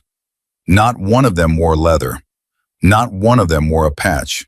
They looked like construction workers and truck drivers and mechanics, and the kind of ordinary men you pass on the street without a second glance. Martha knew. She'd known from the moment the first one walked in at 9:40 and ordered a black coffee with hands that had road grease worked permanently into the knuckles. She didn't say anything. She poured coffee and blinked back the burning behind her eyes and kept her hands busy because if she stopped moving, she would fall apart. At 10:30 a.m., Sinclair walked Lily through the front door of the bakery. Lily stopped on the threshold. She was wearing the same clothes from the night before, the thin jacket, the hospital wristband still on her wrist. The blanket was around her shoulders now, draped like a cape that she'd earned the hard way. The pink cake box was still in her hand. She looked at the room, at the men scattered across tables, drinking coffee, eating muffins, pretending to be strangers. She looked at their hands, at their faces, at the way they held themselves, too still, too careful, too aware of her presence to be the casual customers they were pretending to be. She looked at Garrett. He stood near the back wall, arms at his sides. No vest, no patches, just a man in a dark jacket who had spent the last 20 hours keeping a promise he'd broken for 6 years. "Is it okay?" Lily asked. Sinclair put a hand on her shoulder. "It's okay." Lily took a step inside, then another. The bakery was warm. The ovens were on. The smell of vanilla and sugar and butter filled the air the way it always did in this place. And for 1 second, one small, fragile second, the world looked like it was supposed to look for a 6-year-old girl. Safe, warm, full of things that tasted good. Martha came around the counter. She'd been up all night. Her eyes were swollen. Her apron was the same one she'd been wearing when Lily first walked in with coins in her fist. She knelt on the tile floor, the way she'd knelt 1,000 times to wipe up spills and pick up dropped napkins. Except this time she knelt because her legs wouldn't hold her up. "Hey, baby," Martha said. Lily looked at her. "Hi, you hungry?" Lily swallowed. The question hit her differently now. Yesterday, hungry was the reason she'd walked into this bakery. Today, hungry was the word that had started everything. The coins, the bikers, the deputy, the ambulance, the hospital, the darkness, the cabin, the trooper's car, the glass window where her mother lay breathing through a machine. All of it traced back to a child who was hungry and brave enough to ask for help. "Can I get cake?" Lily asked. Martha's eyes filled instantly. She blinked hard. Twice. 3 times. The tears didn't fall because she wouldn't let them. Not in front of this child. Not now. "Yes, you can," Martha said. "You can have whatever you want." Lily reached into the pocket of her hoodie. Her fingers were shaking. She pulled out the same small pile of coins she'd carried since yesterday. The quarters, the dimes, the nickels, the pennies. Some of them had been in her pocket through everything. Through the motel, through the ambulance, through the hospital and the fire alarm, and the SUV and the cabin and the trooper's car. She counted them on the counter. Slowly. She counted them on the counter. Slowly. Carefully. The way she'd counted them at the biker's table, except this time her hands shook harder and her voice was smaller, and the number meant something different than it had before. $1, she whispered. 22. Garrett didn't move. He stood by the wall with his hands at his sides, and he watched, and he didn't move. Not because he didn't want to, because this moment belonged to Lily, and anything he did would change it. 107 bikers sat in that bakery disguised as ordinary men, and not one of them breathed. The whole room went quiet, not the sharp, startled silence of yesterday, but something deeper, something that had roots. The silence of people who understood they were witnessing something they would carry for the rest of their lives. Lily pushed the coins across the counter toward Martha. Then she looked up, and her eyes, brown, clear, too old, too knowing, held steady. "Not for me," she said. Her voice was small, but it didn't shake. "For the next kid." Martha's hand covered her mouth. The sound she made was not a word. It was the sound a person makes when something inside them breaks and rebuilds at the same time. Bull, sitting 3 tables away, put his coffee down and pressed his fist against his forehead. His shoulders shook once. He didn't make a sound. A man by the window, tattooed knuckles, shaved head, the kind of face that made people cross the street, reached into his pocket and pulled out a $20 bill. He folded it twice and set it on the counter without looking at anyone. Then another man did the same, and another, and another. Bills started appearing on the counter like leaves falling from a tree. 5s, 10s, 20s, a 50 from someone in the back. No one spoke. No one looked at Lily. No one made a scene. They just stood, one by one, walked to the counter, set their money down, and went back to their seats. Martha stopped trying to hold the tears. They ran down her face and she didn't wipe them. She stood behind the counter and watched 107 men, who looked like the most dangerous people in any room, walk up and lay money at the feet of a 6-year-old girl's wish. Lily watched too. Her face went through something that Garrett would think about for the rest of his life. Confusion first, then recognition, then something he didn't have a word for. The look a child gets when they discover that kindness isn't a lie, that the world they'd been taught to survive in had another version, one where people chose to be gentle, one where a pile of coins meant something bigger than cake. Martha counted the money later. $4,711. Enough to keep a fund running at the bakery for years. Enough to make sure that the next child who walked in counting change never heard a number too high. But that was later. In the moment, Lily stood at the counter with her coins pushed forward and a crushed pink cake box in her other hand, and she looked at Garrett. "Are you going to stay?" she asked. It was the simplest question anyone had ever asked him. And the hardest, because she wasn't asking about today. She wasn't asking about the bakery or the hospital or the next few hours. She was asking the question her father had asked in a gas station parking lot 6 years ago. The question that every person who has ever been abandoned learns to ask before they learn to trust. "Are you going to stay?"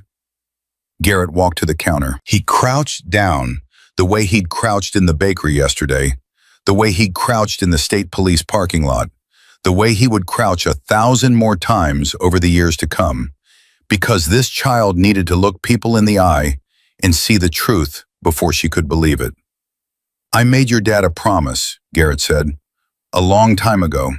I broke it. I'm not going to break it again." Lily's face changed. Something shifted. A wall that had been up since before she could remember. A wall built from locked doors, in dark rooms, and bruises on her mother's arm, and the sound of a man's voice telling her to be quiet. The wall didn't come down. Walls like that don't come down in a day. But a crack appeared. Small, letting light through. "You knew my dad?" "I knew your dad. He was the best man I ever rode with, and he loved you more than anything in this world." Lily's chin trembled. She looked down at her coins on the counter. She touched one of the pennies with her finger, rolling it back and forth. "Did he know me? He held you for 19 days. He called me at 3 a.m. the night you were born and told me you were the most beautiful thing he'd ever seen. He said you had his eyes and your mom's hands, and that he was going to spend the rest of his life making sure you knew you were loved. He didn't get to. No, he didn't get to. But that doesn't mean it stopped being true." Lily looked up. Her eyes were wet.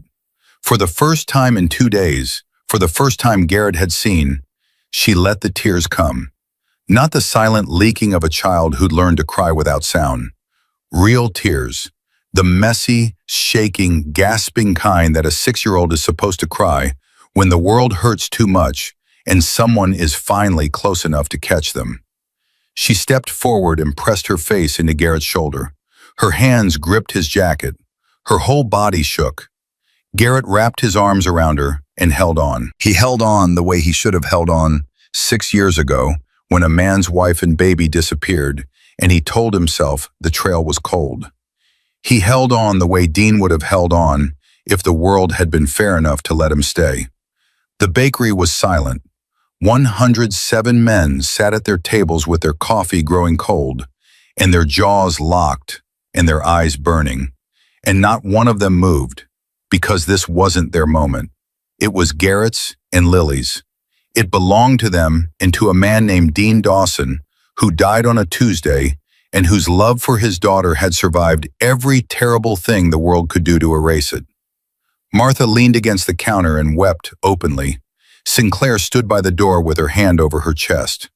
Raven sat in a booth near the window, tears running down her face, and didn't wipe them. After a long time, long enough for the world to shift on its axis, Lily pulled back. She wiped her face with both hands. She sniffed hard. She looked at Garrett with red eyes and blotchy cheeks in the beginning of something that might, someday, with enough time and enough safety and enough people who kept their promises, grow into trust. "Can we bring cake to my mom?" she asked. Garrett almost laughed. Almost. The sound caught in his throat and came out as something between a breath and a prayer. "Yeah," he said, "we can bring cake to your mom." Martha boxed the cake herself. Vanilla pound cake. 2 slices. Extra napkins. She wrote something on the box in black marker before she closed it. Lily didn't read it until later, at the hospital, sitting in the chair by the ICU window, watching her mother breathe. The box said, "For the bravest girl I've ever met, your cake is always free, Martha." Lily held the box in her lap and pressed her palm flat against the glass, and on the other side in the bed, Sarah Dawson's hand twitched. Just once, just enough. The monitor beeped. A nurse looked up. Then the nurse moved fast. "She's breathing on her own," the nurse said. Lily stood. Her hands stayed on the glass, her face pressed close. "Mom?" Sarah's eyes opened, unfocused, searching, finding the glass, finding the shape on the other side, finding Lily. Her lips moved. No sound came through the tube, but Lily read them. She read them the way a child reads the only language that matters, the one spoken by a mother who would fight through pneumonia and sepsis and a ventilator and 2 years of terror to say 2 words to her daughter. "I'm here." Lily's tears fell against the glass. She didn't wipe them. She smiled through them, the first real smile Garrett had seen on her face, and pressed both hands against the window. "I'm here too, Mom. I'm here too." Behind her, Garrett stood in the corridor with Raven at his shoulder, and 107 men scattered across a town they'd ridden into for coffee and were leaving, having kept a dead man's promise. In his pocket, his phone buzzed with a text from Klein. "Voss arraigned. No bail. Tate under investigation. Maple Ridge sealed as a crime scene." Justice had started. Not finished. Justice never finishes in a day. But started. The kind of start that doesn't go backward because too many people were watching now, and too many people cared, and too many witnesses had stepped forward, and too much truth had been spoken by a 6-year-old girl who counted coins on a bakery counter and gave them away for someone she'd never meet. Garrett looked at Lily through the glass, at Sarah, at the machines that were letting go, one by one, as a mother's body remembered how to breathe on its own. He thought about Dean, about a parking lot and a promise, and a man who loved too hard and died too young. About 6 years of silence and a trail that was never cold, just abandoned by a man too afraid to follow it. He wasn't afraid anymore. A 6-year-old girl walked into a bakery full of Hell's Angels with $1.22 and asked if it was enough for cake. It wasn't enough for cake. It was enough for everything. It was enough to break a silence that had lasted 6 years. Enough to expose a monster wearing a badge. Enough to bring 107 men to their knees without a single fist being thrown. Enough to prove that the smallest voice in the room can be the one that changes everything. if someone is brave enough to listen.